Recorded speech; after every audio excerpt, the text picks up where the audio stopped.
All right, welcome to a mini lesson on characterization, which is how do authors create believable characters? All right, so we're going to be looking at 3 ways authors create believable characters. The first way is through dialogue.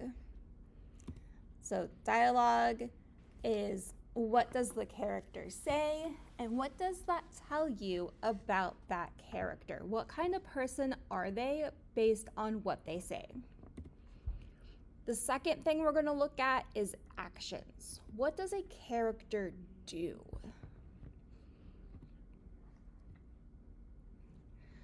Why does the character do this?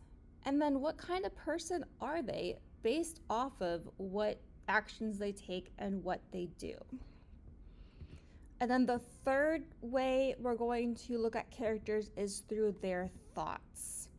What are the characters thinking? What does the character think? And then why is this important? Why do they think this way? What kind of person does this make them? All right, so today we're going to just do an example from The Most Dangerous Game, and we're only going to be looking at dialogue right now. So we're going to look at Rainsford first, and we're going to be asking the question, what does he say that tells us something about who he is as a character? All right, so I have this little part from the beginning of the short story where Rainsford is talking to Whitney. I'm going to highlight everything that Rainsford says in this piece.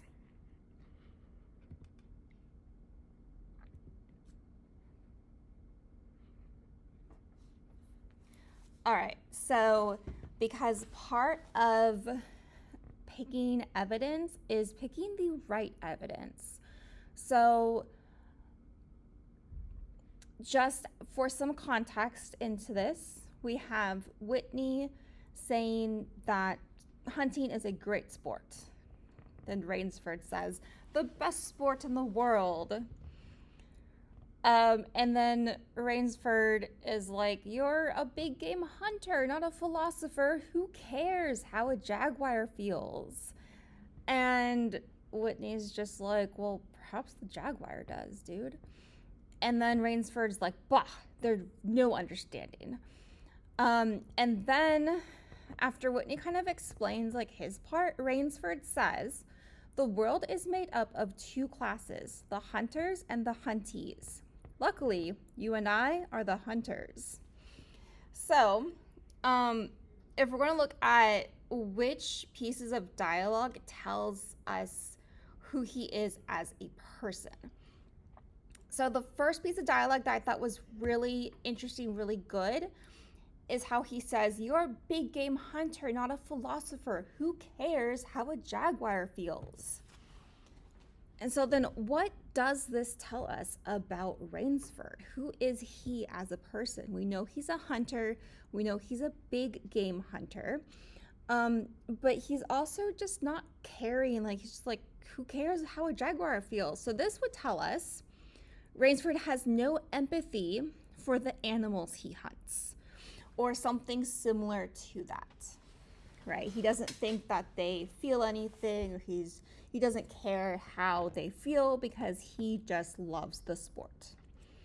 Another great piece of dialogue here that Rainsford says is the world is made up of 2 classes, the hunters and the huntees. Luckily, you and I are the hunters. So this tells us that Rainsford sees himself as superior because he is a hunter. He is better than the animals he hunts. And there are only 2 classes, the hunters and the huntees, the superior ones, the inferior ones. And that's how he sees the world because he is a hunter. All right, so then if we switch the table and look at what Whitney says. So I'm going to highlight everything that Whitney says. First one is, he's saying, I hope the Jaguar guns have come from Purdy's. We should have some good hunting up the Amazon. Great sport hunting. And then Whitney clarifies, you know, for the hunter, not for the Jaguar. And then after Rainsford's like, well, who cares how a Jaguar feels? Whitney goes, well, perhaps the Jaguar does. And then Whitney goes on to say, even so, I rather think they understand one thing, fear, the fear of pain and the fear of death. So there could be a couple quotes that we could use from this, but there is one really strong quote, and that is the last one. Oop, okay, sorry. That is the last one where he says, there we go. Okay, where he says, the world is made up, where he says, even so, I rather think they understand one thing, fear, the fear of pain and the fear of death. So what do you think this tells us about Whitney?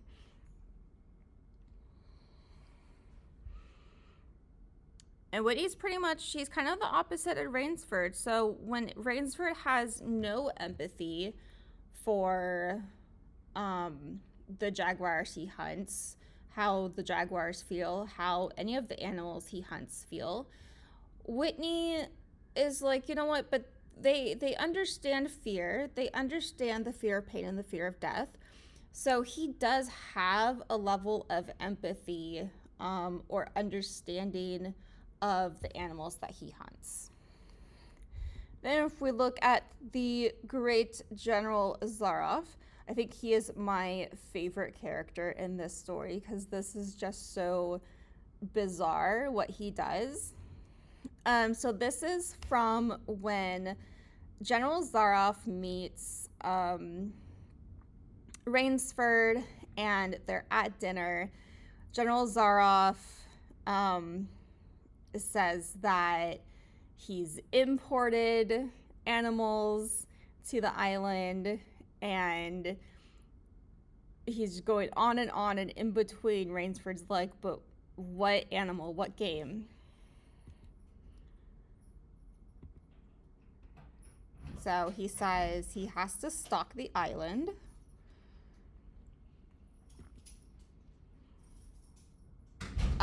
And then he says, hunting tigers ceased to interest me some years ago. I exhausted their possibilities, you see. No thrill left in tigers, no real danger. I live for danger, Mr. Rainsford. Then he goes on to say, we'll have some capital hunting, you and I. He wants to go hunting with Rainsford. The general has done a rare thing. He's invented a new sensation. So there's one really strong quote here, and that is I live for danger, Mr. Rainsford. So what does this tell us about the general? This tells us the general lives for danger. Is that true? Yes. Is there a stronger way to say this? Also, yes. So we're not just going to repeat the quotes. So a stronger way to say this is that this tells us General Zaroff might take extreme risks that risk either his life or the life of others. All right, and now that is the end. And we will come back later with a video on actions and thoughts.